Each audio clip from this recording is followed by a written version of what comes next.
Okay. Hello, everyone. Welcome to Try Your Hand at Illustrating. My counterpart Kayla and I have broken down the process of illustrating children's books into what we think are the 10 big tips that we want to share with you. We'll introduce ourselves in a second, but just a note, since we do have 10 steps that we want to go through, we're going to ask, you can go ahead and if you have any questions along the way, pop them into the Q&A feed, but we're going to wait until the end and then we'll go down the list and answer as many as we can. So without further ado, I am Kim Hanzo. I am an illustrator and author with Pointe Books, and with me is... I'm Kayla Olson-Surface, and I primarily illustrate for Pointe Publishing. Okay. So first on our list of top 10 tips, oh, now it's not going to advance for me. There we go. Oh, two.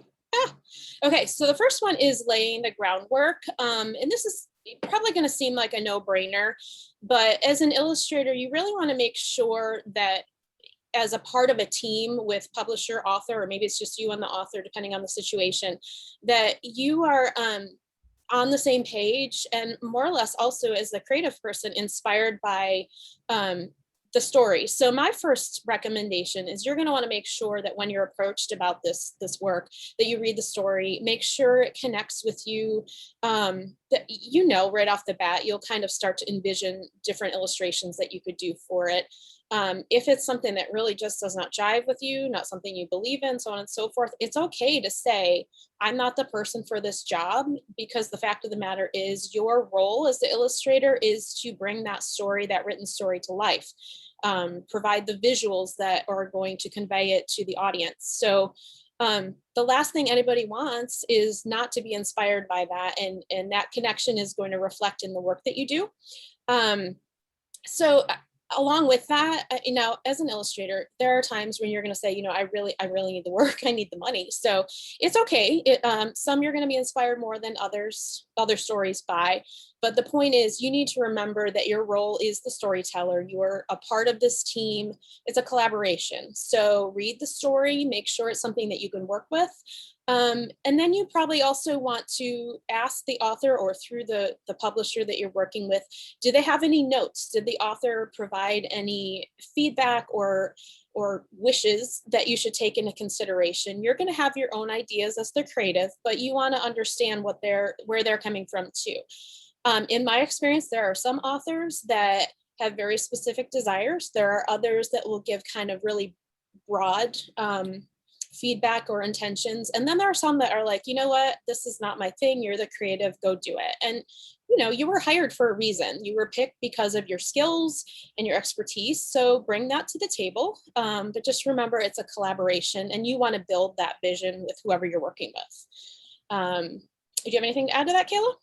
No, I absolutely agree with you. And just make sure you're illustrating something that, you know, you can have a lot of fun with. And yeah. It should be fun. Yeah, absolutely. All right. So then number two.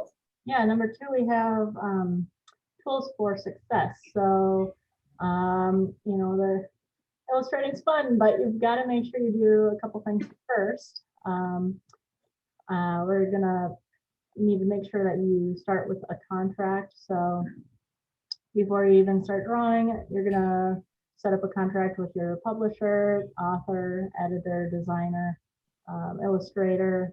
That contract's going to include things like, you know, your expected page count, how many illustrations there might be, payment agreement, deadlines, expectations, grants of rights, things like that. And it might also include, sometimes we'll put due dates for different batches. So sometimes we'll break up a large project into 2 to 4 smaller batches of illustrations so that we can kind of make sure that we're all on the same page and we turn a smaller part in. It also helps the author to kind of take that payment load off of their shoulders a little bit, pay a little bit at a time. So things like that will be in there. And then, you know, at the same time, you've got the publisher and author, editor. They're going to be working on your book size, on printer specs, things like that. They'll be deciding soft hardcover things, templates. And oftentimes what, at least what our publisher will do is they kind of get a storyboard set up. So the storyboard is going to include things like word placement. It's going to list all the specs that you're going to need to keep in mind as you draw, things like that. And so once those things are decided and filled out and signed, then we have to choose what medium we're going to be using. So each illustrator does things a little bit differently. I personally prefer to use my iPad and iPad pencil. I think it just is easier for me, I guess. There are a lot of programs out there, a lot of software, different brushes nowadays. So I kind of do that. And I know Kim does things a little bit differently. You sketch first, right on paper with pencil paper, and then scan those in.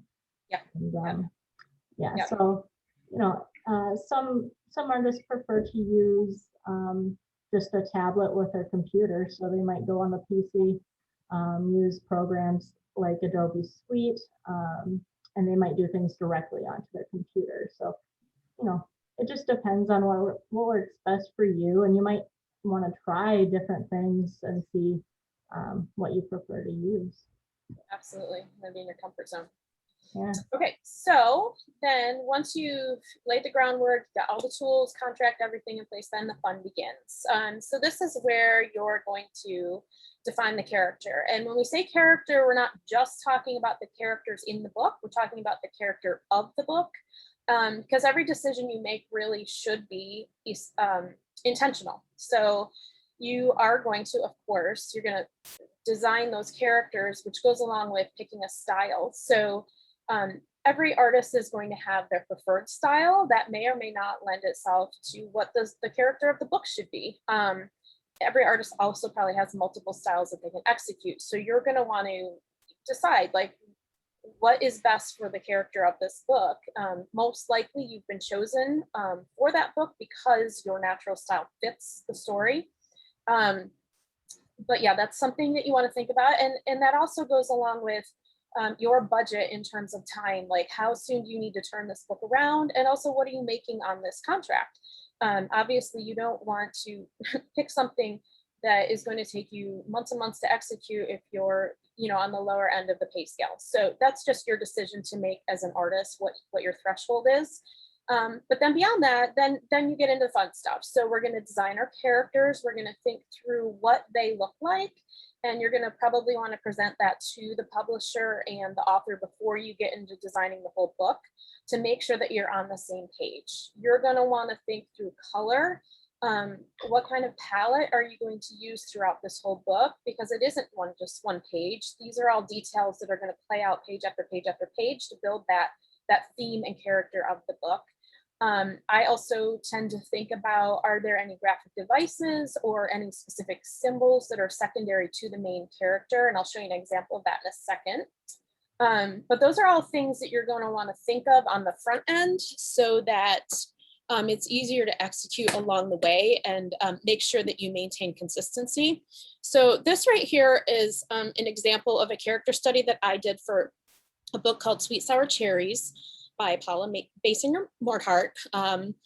Really sweet story about this family of bunnies, and Ralph is in the first column there. Oh, I'm sorry, there's character traits, different expressions of him on the very first column, and then you'll see him standing up with his little overalls on. He's the main character, so that is why I wanted to show some expressions and actions of him, since he's going to be kind of driving the action in the book.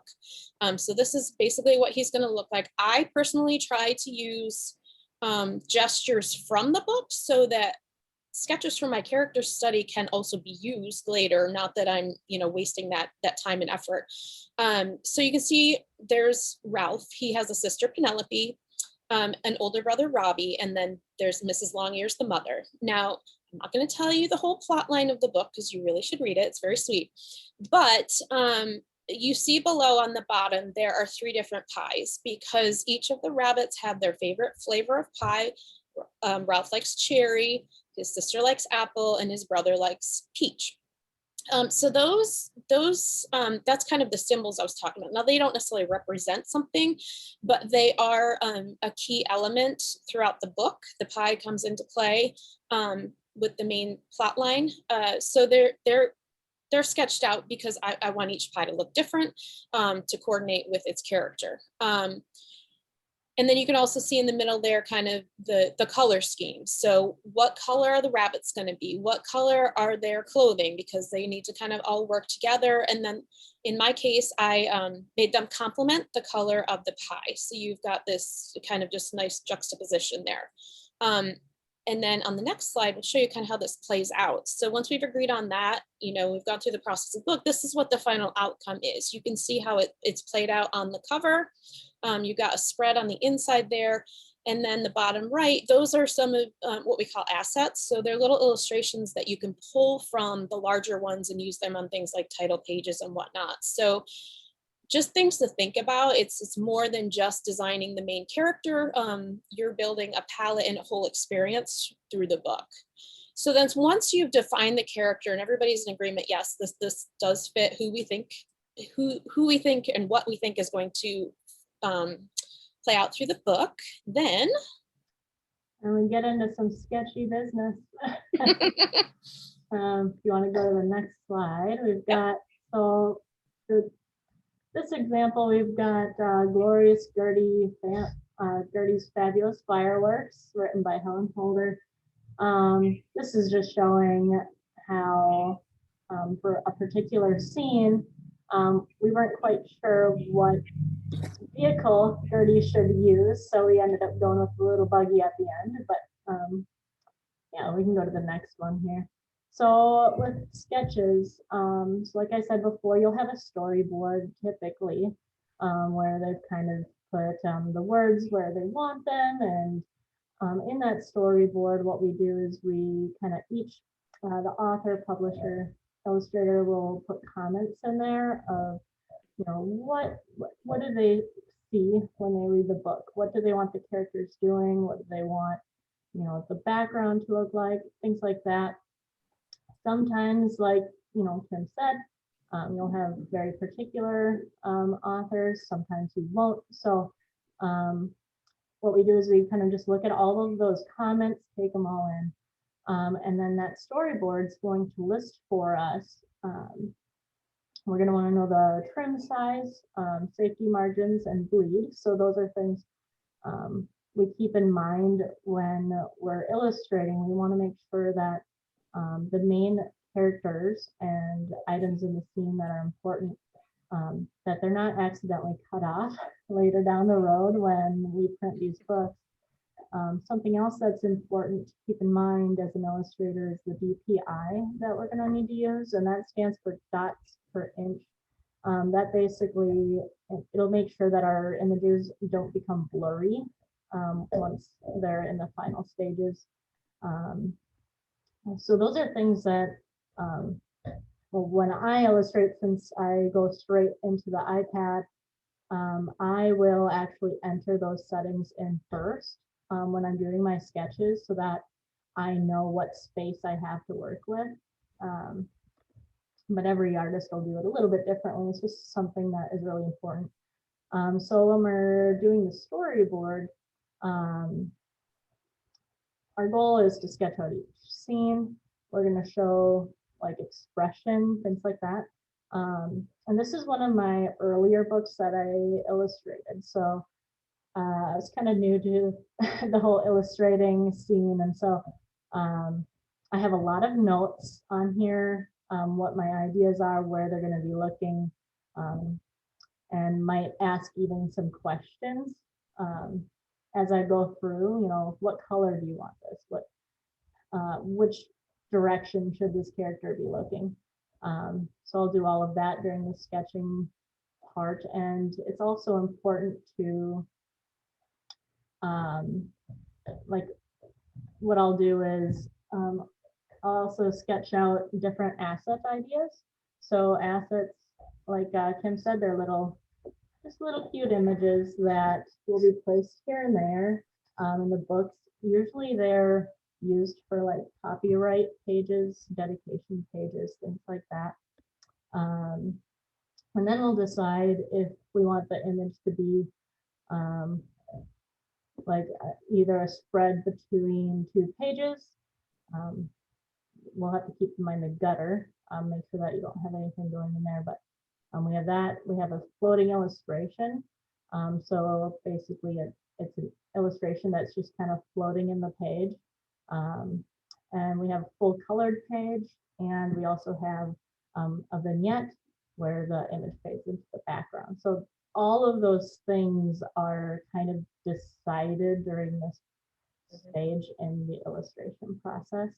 And it's really important to nail it down so there are no surprises later. Yeah, definitely important to nail down those details, because they're going to be critical later. That's basically the blueprint that everybody's going to work from. And so then, once you've completed the storyboard and everybody's kind of looked at it, there's going to be a feedback process. Most artists, I find, especially if you've gone through school versus being self-taught, you've kind of, through critiques and whatnot, you have it ingrained. You don't become personally attached to your work. Of course, it's important to you, but if you realize that you're part of the storytelling process and you're a part of this team, the feedback and collaboration is integral to that process. And certainly you're not going to think of everything. So there's going to be comments. Hopefully they're all making the process better for the book. But what I do find is that a lot of authors don't realize that artists are open to constructive criticism. So oftentimes if I sense that, I will make it clear to them. I will say, please, you are not going to offend me. Please share your feedback with me. Of course, it should be respectful. But that's going to push the process forward and drive the book. The last thing you want is as an illustrator, is to try to have to drag out feedback. You want to make the product the best it can be. So you need to know what people are thinking and feeling, or how they're receiving and reading what you've done. And likewise, you want the author and the final product, them to be happy with that. So I would say, don't take that process personally. That is really a time, again, for you to flesh out the details and make sure you're all on the same page moving forward in a positive way. So just listen, hear, and embrace the process. Yeah, absolutely. So which comes first, the cover or the pages? So with Pointe Publishing, we actually, they make a quarterly catalog. So that means that the front cover is going to need to be done prior to the actual pages being completed, or before we even start illustration sometimes. So with that, it's still important to read the story, read the manuscript, whatever we have available to us at that time, to make sure we understand, who the main character is, what the story's about. We can give an idea of what the cover will be so that they can use it in the catalog. But oftentimes I found, we can always go back and make changes to that cover once we really get going on final images. If you want to go to the next slide, for example, with our Terrific Tongues book, this one's also by Helen Holder, but this just kind of shows how often, we might be changing a final cover before we go ahead and go with it. So we started with the original one there, Terrific Tongues cover. The first one was just kind of what they had in that catalog, to go, all right, here's our book. Then once I started with final images, we threw the little guy on there and moved things around. And the designer, she's fantastic, who I've worked with, this is Rebecca.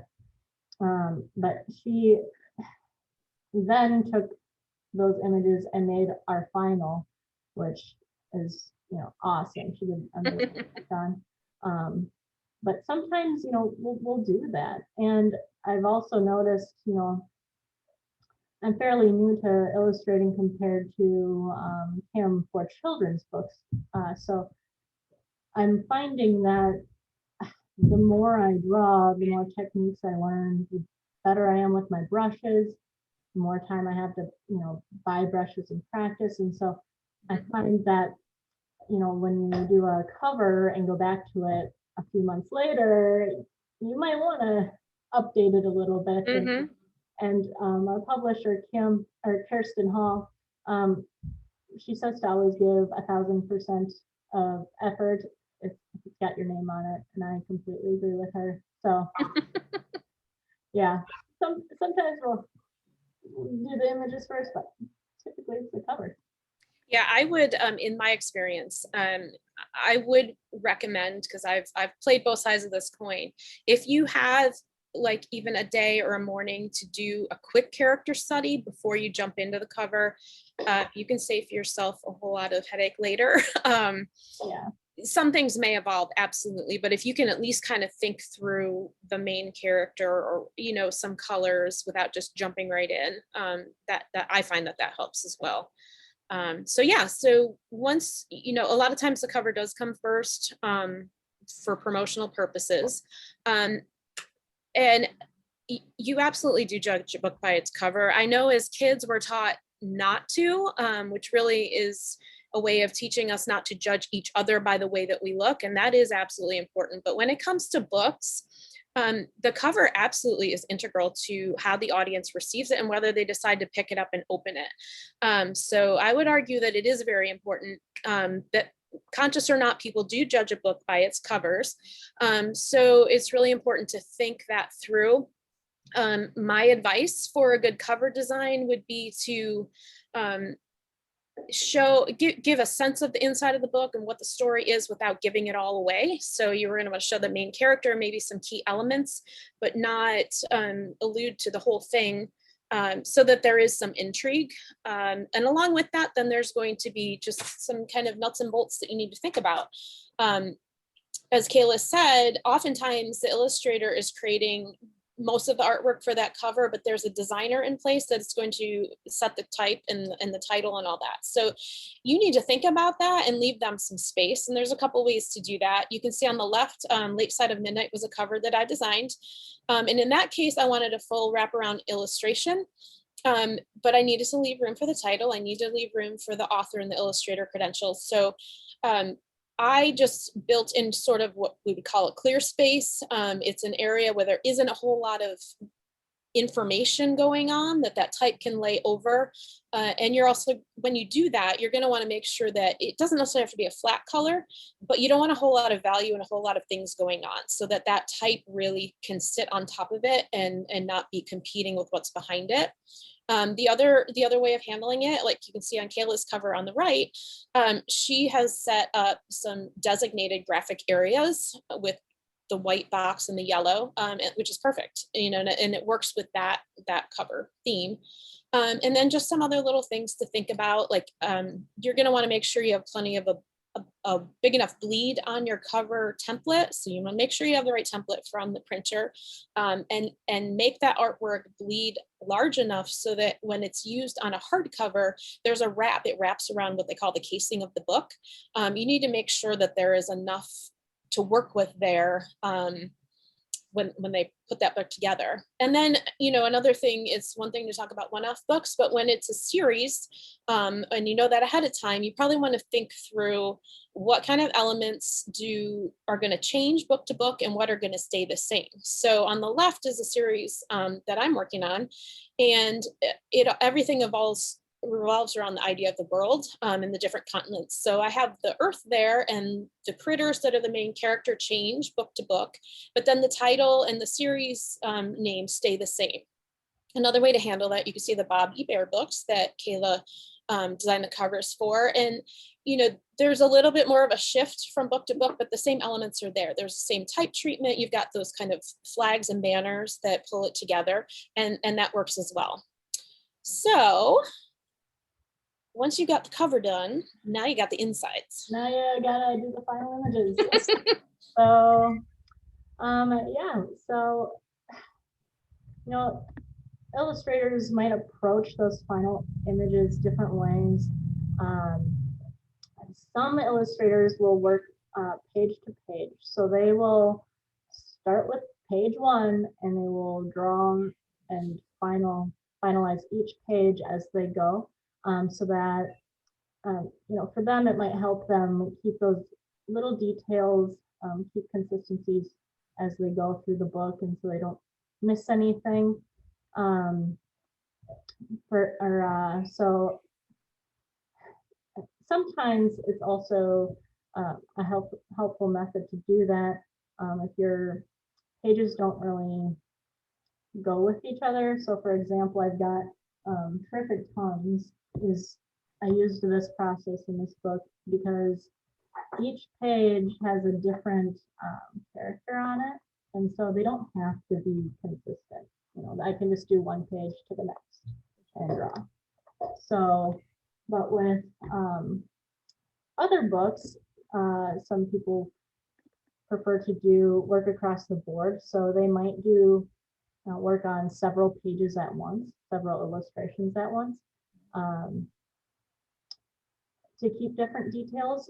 For example, with my Bobby Bear book, Bobby Bear 2, Becomes a Big Brother, Bobby Bear is hanging out with Grampy Bear outside. And so they've got a lot of trees, there's a lot of bushes, there's a lot of little outdoorsy details that I wanted to make sure were consistent, and that the trees weren't sliding around from scene to scene, and that it made sense with where the characters were outside. So what I did with that book was I went in and I put the trees where they should be first, and then I did the foreground. So it just really depends, and each illustrator is different when it comes to what they prefer to use. But yeah, for me, it just kind of depends on the book, and we can talk about that if we have more time. But yeah, you want to show that one?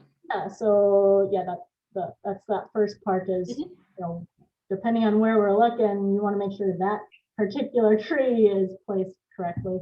But then let's see. Yeah, we've got to work through those. But regardless of what process you choose to go with, you're going to want to be consistent. So what I'll do is once I'm done with all my final images, I'll go through and look at each one in detail and look at all the little things and make sure that the characters are consistent, hair color, eye color, and if it's humans, if you've got moles, anything like that, you want to make sure that they're consistent. And you also want to make sure that they're, if I've got a patch, for example, on here, on his right side, well, in this case, I turned in the images and then we realized, oh, he's missing the patch. So I went back and fixed it. But that's where it's helpful, once you're ready with your final images, to have other people look at it. I will always ask the publisher, the author, editor, and designer to help me look for those little things that I might have missed. There's a lot that goes into illustration for a book, and you just want to make sure that you have multiple eyes on it. Definitely. Sometimes, Kayla, when I have, and I kind of choose my workflow based on the book. Like you said, there are some that you can easily just go page to page. If it is a case like this where there are fine details that you need to make sure show up in the appropriate place on every page, and sometimes what I'll do is I'll make one big sheet and I'll colorize that character completely, and then I will just drag it over and put them in their settings as I go through page to page. And that way I know that, okay, I use the same color on the pants every time and the patch is always there. Now that's in place, and now I can set them in the pages of the book. So yeah, there's definitely different ways. I think it depends on the scenario and just what works best for you. Definitely. The same thing where, I'll take the final image of the character we decided on, and I'll actually copy that over so that I can make sure I have the correct color palette and correct features. And you can always move them around and whatever. You want to make sure you don't, you have characters that are moving around. But yeah, it's perfect for helping make sure you have all those little details for your character. And then, some programs, allow you to save those palettes that you're using, and preset colors and whatnot. So yeah. Yeah. So that's the long haul. And then once you're now you're seeing the light at the end of the tunnel, and it's the final countdown. Now at times, and this is completely normal, you're gonna be like, I've seen enough of this bear and I don't need to see this bear for a while, or whatever it is. That's completely normal because you've worked through page after page after page of this character. Doesn't mean you don't love them. You're just not ready to move on. So you see the light at the end of the tunnel, but there are going to be edits. Now, hopefully they're minimal. So if you've laid the groundwork, you've got your storyboard and all those things that we just talked about, there shouldn't be any surprises. But whatever edits you do have, you want to make sure that you're putting the same amount of effort into those as you did the rest of the book, even if you're tired. Just finish strong and tying up loose ends. So it's very easy for me, especially if you're creative. The fun part is illustrating the book. The not so fun part is the business side of things. So what I do is I have a little checklist for myself for every project. So for example, for Sweet Sour Cherries, I have this little chart that I use. You're welcome to copy it. But this helps me keep track of where the project is. And especially in terms of like payments, or did I get my complimentary copy of the book? Because once I've finished that book, then I typically am moving on to another one. And this one becomes out of sight, out of mind. So it's very easy to be like a month or two later, hey, I never got my copy, or, whatever it is. And having this record helps me stay on track. And it also later on, if, you are doing accounting and things like that, it's very easy to go back and reference that project for whatever detail you needed. So then, once you're done, don't be afraid to toot your own horn. There's nothing wrong with giving yourself credit for all the hard work you did, and promote your accomplishments, and benefits you, benefits the author, the publisher, everybody involved. If you share the book, share it on social media, make announcements about it. Kim and I do that all the time, where we'll share posts and we'll, get people excited about it. And, sometimes that is just a photo of the main character. Sometimes it's, the cover of the book. It's also important, if you are posting pictures that are not published yet, you might want to use watermarks, or be very careful about what images you share, get permission to do so. And some illustrators might even show videos of them drawing. I started doing that, where I actually am starting to stream live my drawings and hang out with people as I draw. That's on Twitch. We'll put some links in the comments and have that on stream. But so that's something you can do. You've got Facebook, you've got making your own website, things like that. Just promote your stuff, have fun with it, and don't be afraid to do that. Also, try to go to live events. I know it's hard right now, but when things open up, go, enjoy it, network with people, network with different authors, publishers, illustrators. Just get out there.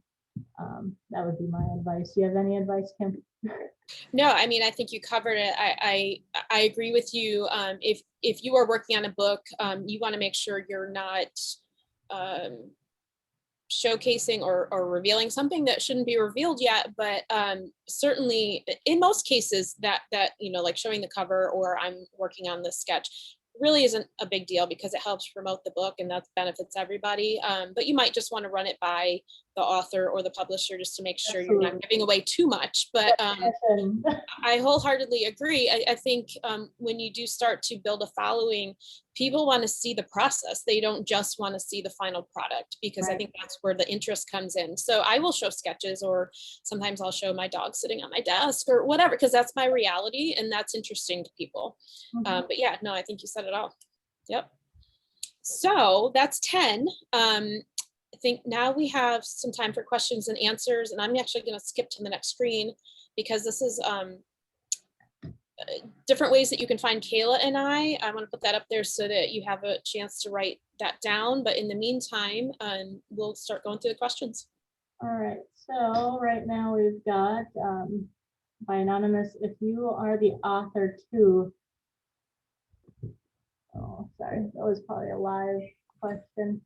Does Fox Point or the individual illustrators have Instagram accounts? This is by Izzy.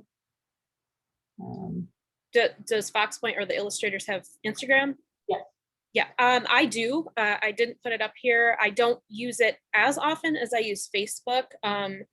But so my studio name is Lello Lolly. So it's Lello like yellow with an L and Lolly. So you can find Lello Lolly on Instagram.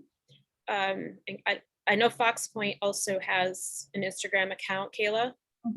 I have one.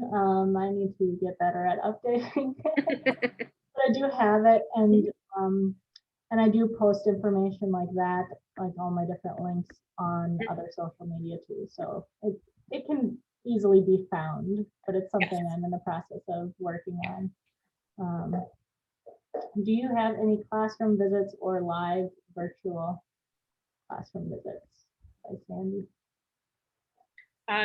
I don't yet, but I'm always branching into different things, so I'm open to it at some point. Yeah, I have not yet at all, but I am looking forward to October. That'll be fun. Does Fox Point only sell their books on their website or in stores too? That is easy. So that's probably something to get in touch with Fox Point about specifics, but I can tell you that they sell the books on the website. They work with libraries and bookstores to see if they're interested in carrying the books. Yes. If you wanted to wrap it up. Okay. Did we have any other questions come in? I can't see that feed. What is your favorite book to design? What the book you're most passionate to illustrate? Tamer? I am an animal lover, so if a book features animals, I'm all over it. That doesn't mean that I'm not open to any other ones, but I tend to have the most fun with picture books that feature one or more animals. Yeah, I had fun with the Terrific Tongues book drawing. I mean, all of the books I've done are fun. Some stand out a little bit more than others, as maybe something I'm a little more passionate about, or for example, I just finished illustrating a book for Paula, The Best Magic of All, and it's a book about trolls, and I've always loved trolls, anything magical, whimsical, so that was a perfect book for me. So that was fun. I haven't seen any other questions come in. Do you want to introduce the next show? Yeah, sure. So I guess we both just want to thank you very much for having us. I hope you got a lot out of this. Our contact information is on the screen, so feel free to reach out to either one of us if you have questions, comments, or you just want to follow us. Next up at 4 o'clock is Agent, Editor, Hybrid, or Do-It-Yourself Publishing Options. It's a live panel, and I believe there's 8 or more people on there, so that should be pretty interesting. So thanks, guys. Thanks for joining us.